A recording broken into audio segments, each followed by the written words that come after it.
Keith, thank you so much for coming on the show. This is I'm already having fun, and we haven't even started. Oh, we haven't started. Man. We've just been dicking around in the meantime. But thank you so much for hanging out and coming to our table. This is our first Rockin' Pod. Really? Yes. Is it yours? Yes, it is. It's your first. It's my first one. That's very cool. And are you in Nashville? Like, are you in Nashville now? No, well, I'm down here for the Rockin' Pod. Right. I haven't been down here in a long time. Oh, okay. But I came in for this. My buddy Don Jameson. Yes. You know Don. Yeah. We've been doing a show called The Rock Strap, and he's been telling me about Rockin' Pod, and so we came down. I came down. I've been having a blast. I got into town Thursday night. Yeah. And even though I've been here before, but to really experience Broadway at 10:30 in the morning and having a couple cocktails and right. Usually I pull in and I've never had the honors of really getting to hang out. So I've really got to hang out and experience Nashville. I feel like I got it all. And of course, now that I've been here, I think I'm supposed to come back in like 3 weeks already for something. Oh, okay. Shit. But anyway, I'm not a Nashville guy. Okay, well, that's okay because the next time you come here in the next 3 weeks, it's going to be a totally different place. There's going to be more things for you to see, and everything's going to be different. You're going to I have tons of friends here, and I always love meeting new friends. So yes, rock and roll. Right on, man. Absolutely. And you're welcome at our place anytime you're in town, man. Yeah. Make you a drink, man. We'll hook you up. We'll go in the studio, record your shit. All right. Oh my God. You see, the thing you don't realize is I'm going to hold you to that. Hey, man. That's all I want to do, man, is make some fucking magic. No, we'll definitely take it. And so I was very excited because when we had the opportunity to do this, we had just a compilation of people to look at, and I was like, oh my God, I was like, this would be so fucking cool to have you a part of this. So I'm very happy that we got a chance to do this, and you are our last interview of the day. Oh. So you are The celebratory one. I guess so, for good or bad. This is it, man. I've had way You're too my much. last interview of the day too. So Are either way, I'm dropping the mic after this one. My Yeah, Lord. man. Throwing it down. Finales, man. I'm on way too much tequila and way too little of sleep. And in the process of me asking you a couple of questions, I'm going to be making you a mocktail. Okay. So I'm going to put something together for you, and I hope that you enjoy it. But let's kind of get down to what you do. So I think most people know who you are. But you are a musician, you are a podcaster, you are a host, you do a myriad of things. What is something that you find, what is a day in the life of Keith Roth? It starts the second I wake up. And it's the phone, just keeps going. Which I wish I could just throw out the window because you know what you got to do to begin with, but then there's more shit added onto it. Right. But then I say to myself, man, I'm having a great time. Why should I, get bummed out about it? My life is all about music and getting to make music and be involved in music and playing people's music or playing my own music.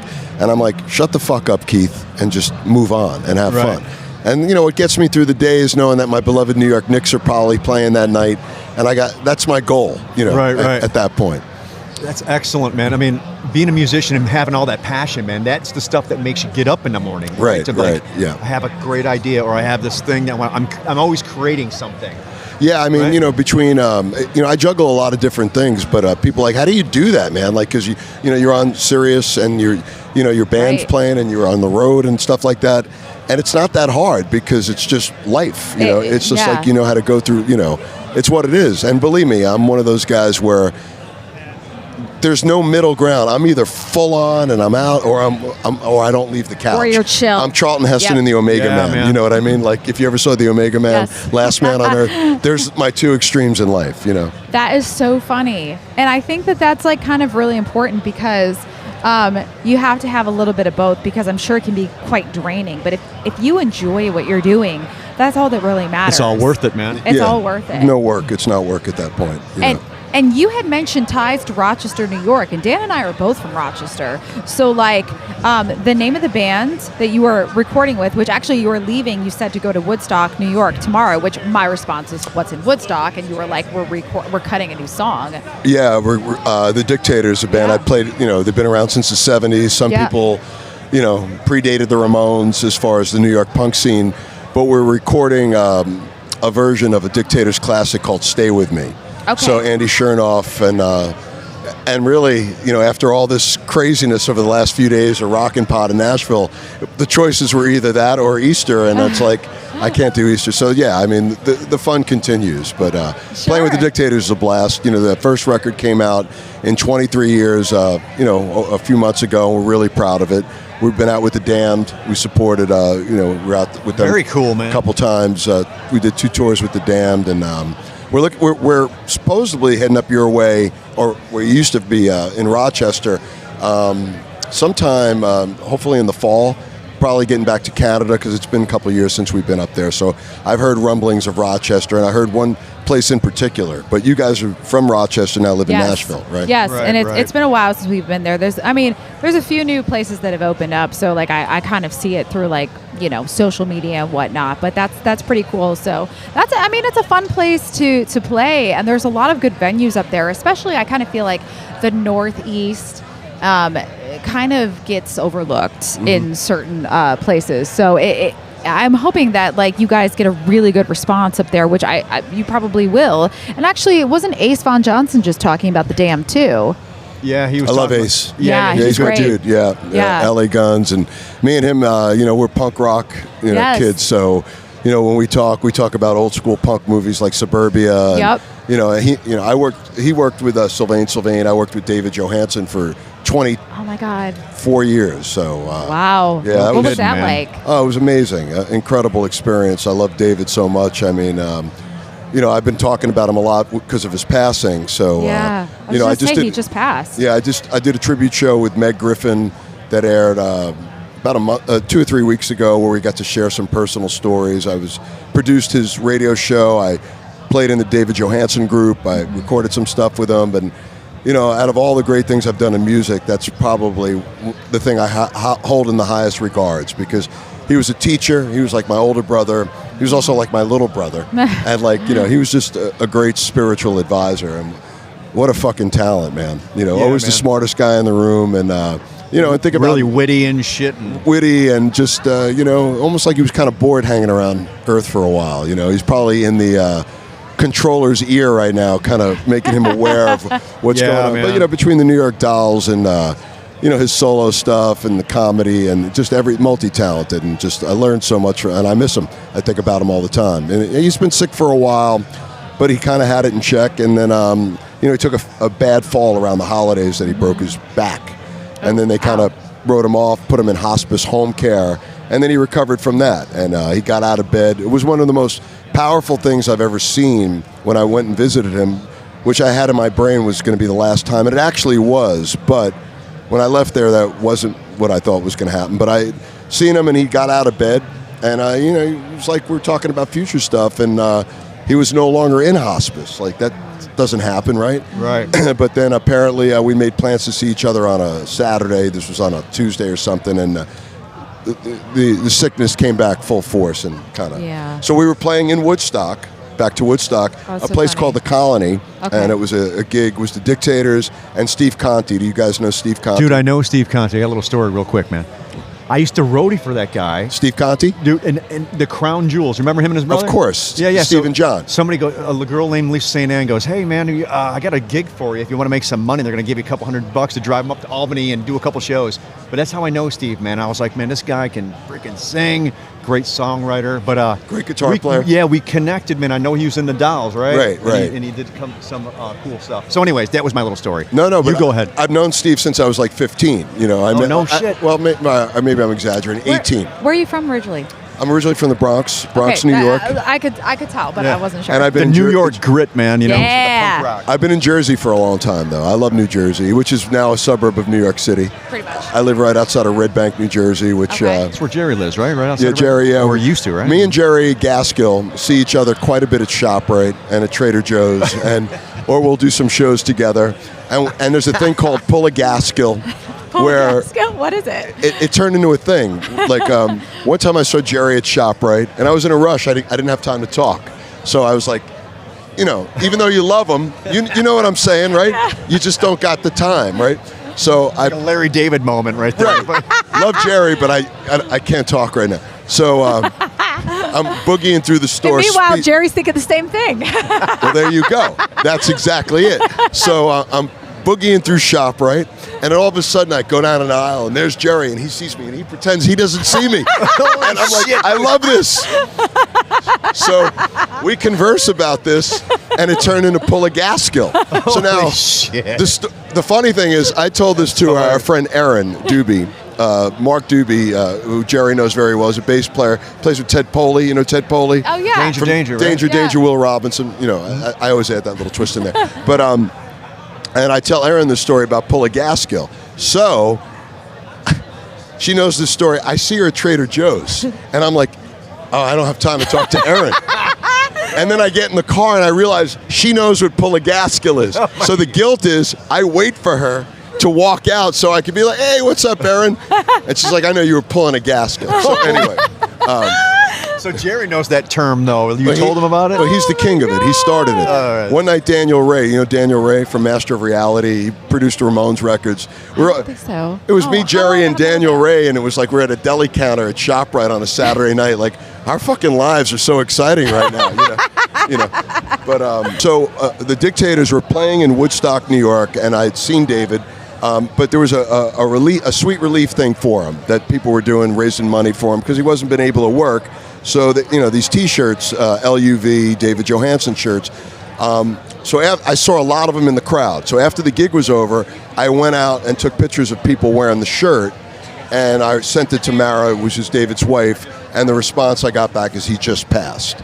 So, but what's weird, and what's beautiful in the same way, is that Steve Conti is playing with the Dictators, he's supporting us, and it was just really cool to us to kind of go through that together. And then every night, you know, when we finished up those dates, to play a Dolls tribute, you know, for David. Yeah, like, and he was part of the Dolls for that whole reunion. It was he just understands weird. You understand him. You guys knew each other, and the and the connection to David. Yeah, so it's weird, but But, you know, his legacy will live on forever, and, you know, we're absolutely, man. No doubt. R.I.P., man. I wanted to say that, like, so being that you've done so much, what do you have coming up in the next year that you're really excited about? My solo record, which came out in April, which The Law of Diminished Returns. Oh, just this month. Yeah, you know, it's doing really good, and I'm fortunate a lot of people want to talk to me about it, which was cool. The vinyl comes out on the 25th, blue vinyl, so cool.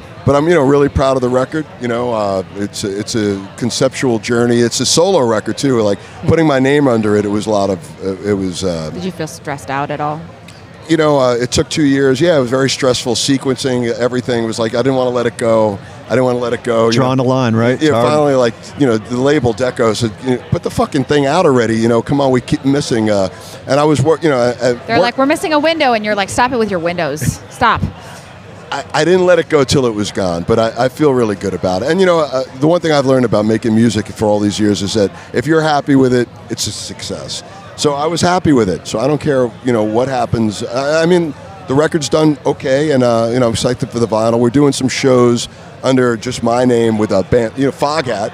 Yeah. Oh, right on. Yeah, we're doing gigs with Foghat. Great. We're playing in Patchogue, New York on May 17th in Philly, and then, you know, we're on the Little Steven cruise next month. But that's with the Dictators, you know, with Social Distortion and the Helicopters. Cool. Badass. So a lot of things are, you know, but I'm really excited about my record. Yeah, that's the main thing that, you know, for now. Yeah, congrats on that, man. Thank you. Yes. Thank you. I appreciate that. You know. I mean, even though it's such a feat to make a record, so it's climbing a mountain, man. Right? Yeah, seriously. Well, people know me from radio, right? And they don't know I'm a musician, and then people.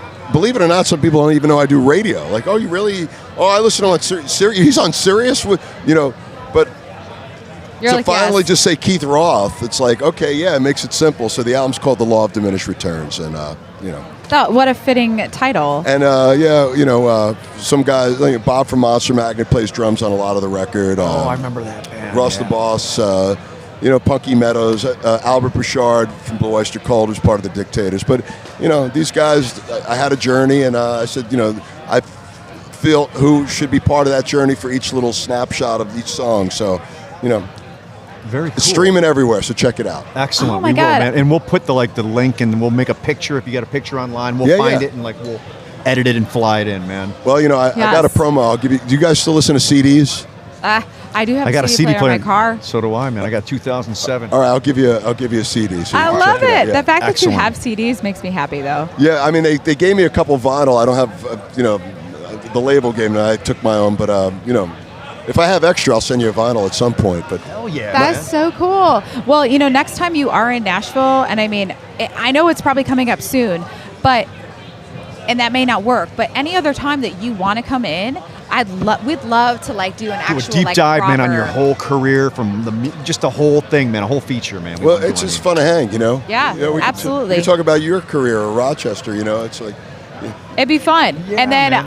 I mean, and I'd love to maybe try to teach you how to make a cocktail. That'd be fun proper too. one Yeah, yeah. with some alcohol, man. Yeah, okay, all right, but this is really good too. You have to let me know if you like it. Well, how Okay. about we cheers to it? Okay. Cheers. What's in here? Fake gin. Okay. Basically, fake gin. Let's go. It's like right over the It's shoulder. not bad. Oh, it's not bad, right? No. Was that seed lip, babe? There's no alcohol in this? There's no alcohol in it. So it's a new thing that they're doing, which I'm not entirely sure of the physics of it, but I it's hope they're sponsoring you. so a friend of mine gonna have actually to after works this for whole them, thing. and he gave me a bunch of them, and then I bought this because we threw a party. Half the people were sober, and I was like, well, shit, you know, I mean, someone wants to make something cool, like other than whatever, but I was like, hey man, I'm gonna take this and just kind of like showcase it. So they're from the UK. They have like actually like 4 different flavors, but I like it, you know, and It was good. It was to very like good. gin, it's like the most thing. And then I have this fun little like bitter. So I used to work downtown, but I have this like this is like a one-off, but you can get anything that's similar to that. And then I top it off with a Starry. Yeah, I mean, and you don't see that till you get to the South. Yeah, right. You know what I mean? Well, it's funny because I would go for Sprite normally, but they don't have that. So I was like, whatever, give me the lemon lime stuff. I was like, it'll be fine. It'll be fine. So can you tell me, I know that we probably have to wrap it up just because there's so many things happening. And well, I mean, I guess it's nice that you're our last guest. But so what is like your favorite, I have 2 questions. Okay, so what is your favorite band of all time? That's tough. That's so tough. Do you have like a couple that you could kind of narrow it down to? Maybe the Dolls? Rolling Stones, like Okay. Mick Taylor era, Parliament Funkadelic, Yeah. you know, Eddie Hazel era. I love the Stooges so much, the MC5. This is all things that I am seeing. I'm envisioning in my mind. I mean, you know, Miles Davis. I mean, there's Sly and the Family. So I could never just pick one band, you know. Oh, Too yeah. many angles, man, yeah, right? Yeah, just, you know, I mean, I do love, you know, growing up in the Bronx, you know, the weird thing is I lived in a little neighborhood where my middle brother is like 12 years older than me. He ironically went to school with Handsome Dick Manitoba and Scott Kempner from the Dictators. They went to kindergarten together, so to be in this band's even more funnier.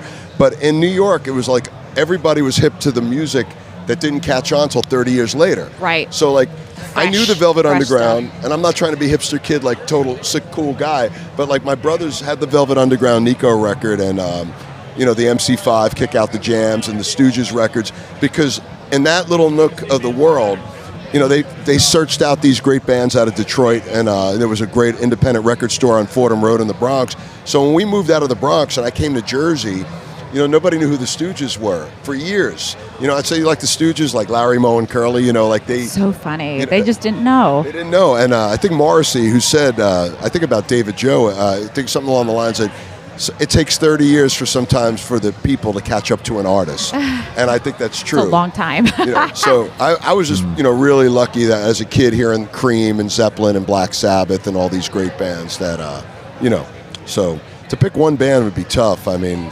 But it sounds like you have all the right bands. Yeah. You know, have we all all the like right the good bands. music. And listen, you know, you mentioned Jerry. That's another great band. It should be a household name.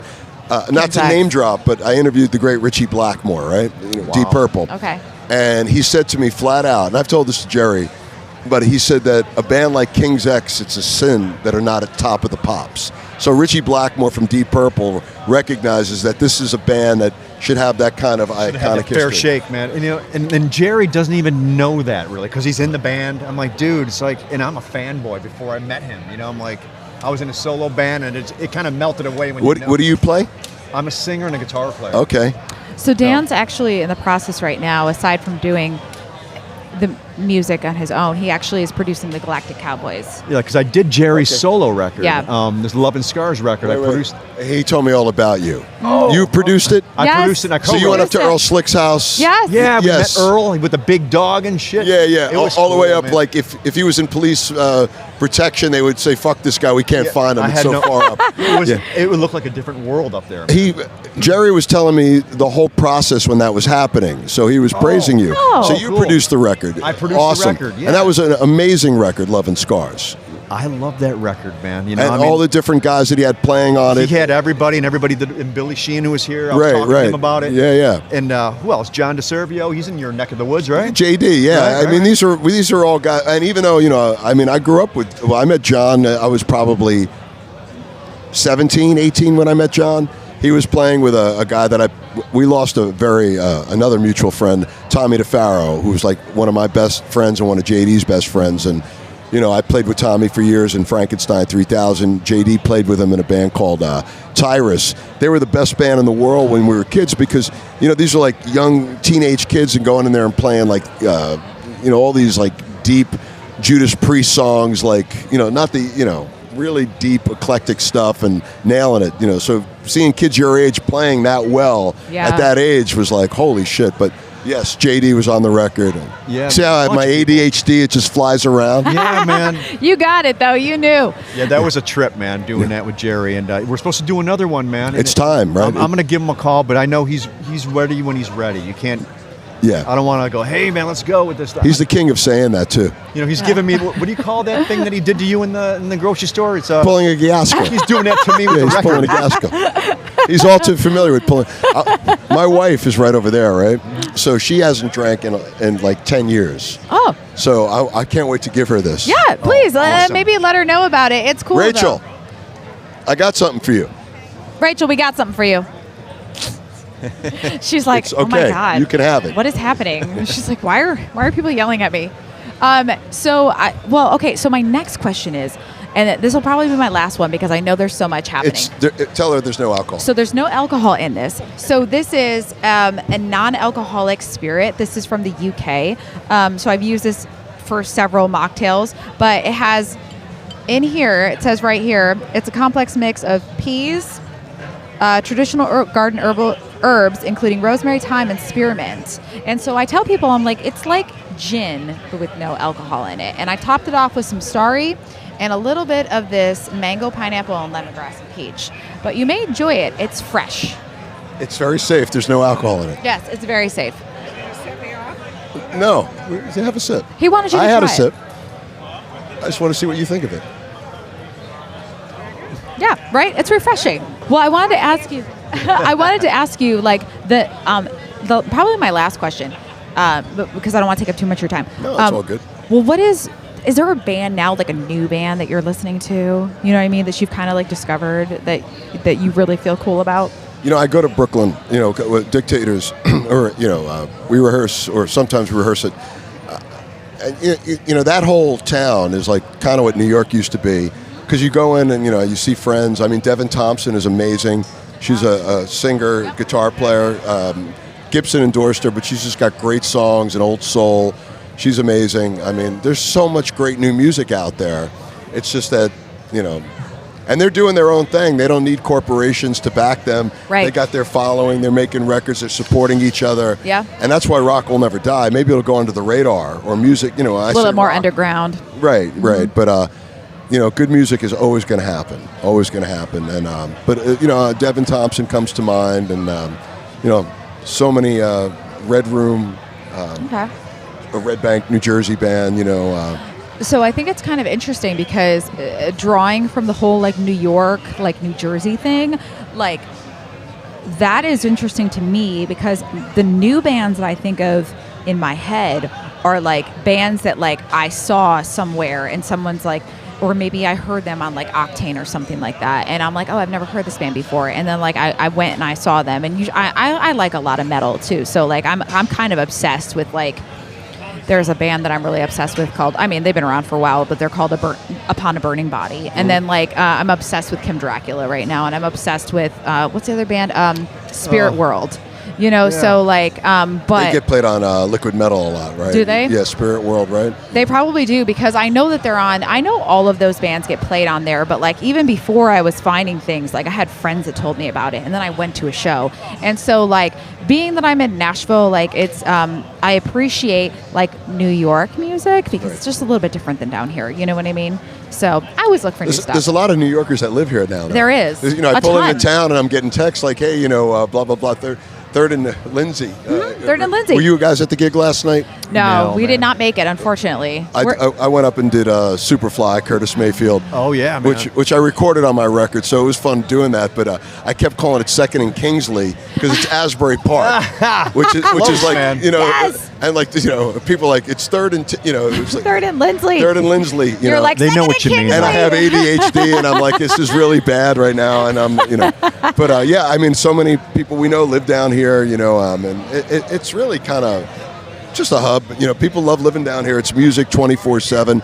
I mean, you It know, really is. walking down Broadway the other day, you know, from early in the morning, checking out a lot of new places that have opened up, but just the spirit of it, you know, walking down the street and seeing bands playing at 10:30 in the morning at 11. I know. Their commitment. I know, right? They've given their whole lives about music, and they're all happy. Yeah. And that's all that matters. I think that's the victory right there, right? It's a gift, man. It's It is- really it a is. gift to live here and hear all that. Yeah. It is. It kind of stresses me out that other places don't have that, because I'm like, you have good music. Like, you have good musicians. Like, I understand New York and here and maybe like Vegas and LA are a little bit different, but you have good music there. Freaking, you know, put it on display, man. People are happier when there's music, live music. People love that, you know? Yeah, So- I agree. That's babe. one thing that'll never go away. Yeah. You know, they could add AI and all this stuff, but, you know, depending, you know, well, maybe I should rewind that, but, you know, real live music, you know, is something that if you do it for yourself, that's all that really matters. You know, Yeah. I mean, you know, I guess maybe because I've done 100 interviews today, or you know, I've done this. It's not my mouth isn't processing We know what my what brain you're is saying. thinking. But I'm basically saying that, you know, the art of playing music live, nothing's going to ever change that. You know, Yeah. I really hope that that's the case. Yeah, and the connections, man, that it makes, man, just No, it's magic, it- man. I just love music. I got that passion. Well, you know, and I just want to say with the Jerry Gaskill record, which he'll tell you, I've referenced that because, you know, when I used to do, I do radio, but I used to have a show that I did for 25 years called Electric Ballroom, and I've had him on there and many times, and that's one record that we always reference, and you know, Oh, cool, and I've had the man. honors of playing music with Jerry. As a matter of fact, he's so cool, right? I play in a cover band in Red Bank area called City Asylum, and it's got my buddy Scott from the Moroccan Sheep Herders and Mike Jaffe, who plays in a band called Soraya, who's a great band. They're on Little Steven's label. And our drummer couldn't make it. And I'm like, Jerry, you want to play like this really little divey, what day? Yeah. And, you know, Sure, man. you know, Yeah, man, I don't know, maybe, you know. and Jerry's done that for me quite a bit. And you know why? Because he loves playing music. Yeah. Whether he's playing to an Enormo Dome or 30 people in a bar. And that's what I love about Jerry. And that's the magic you feel in that record, though. You could feel the passion. Yeah, like he wrote like a whole, like, the lyrics from one of these songs. Like, he just walked into the other room and came back in 10 minutes. He's like, I think this is it. I think I like these. I'm like, well, let's track them. And Right. that's what it was. He's just one of those guys who just lets it come through him, and he's got such a passion for it. He loves that record, and he gets so much joy out of it. You Yeah. know, it's really cool to make music with that guy. Well, I'm going to push You know? it that, you know, it's time to make a third, you know. Well, that was his second solo That record, was the right? second, man. We need Yeah. a third one. And like, They're all slick stories, too, because we've both worked with Earl. So, you know, he's a slow starter. But once he gets going, it's Oh, a whole man. different thing, you know. Now, when you were going up there, did you notice a dollhouse? Like this really, because like the GPS loses it. It's how far up he is. And he it's- said, like, when you come to this dollhouse, I go, dollhouse? What the He goes, hell? you'll see what I'm saying. And we went over this bridge where you cannot fit, it's one at a time kind of thing. But it was like a dollhouse that was like 10 feet high. And like, all three of us could probably Whose fit in there. dollhouse was it? It's en route to Earl Slick's house. Did you notice that? I wasn't driving. I was in the back, maybe reading my notes. Yeah. I missed it, man. Such a Tennessee but it was a thing. different land. I felt like it was in a different country. Yeah, Like yeah. something Harry Potter or something. The grass is growing and shit. So funny. But It's kind of cool that, you know, out of a guy that we all mutually love. I mean, that he kind of became the theme of the show. It's weird how he just keeps coming through this, like in spirit. We want to thank Jerry for that. Thanks a lot, Jerry. The Jerry Gaskill experience tonight on Nashville on the Rocks. Nashville on the Rocks. Jerry brings people together, man. No Oh my God. doubt. That's what it's all about. Right? It's so true.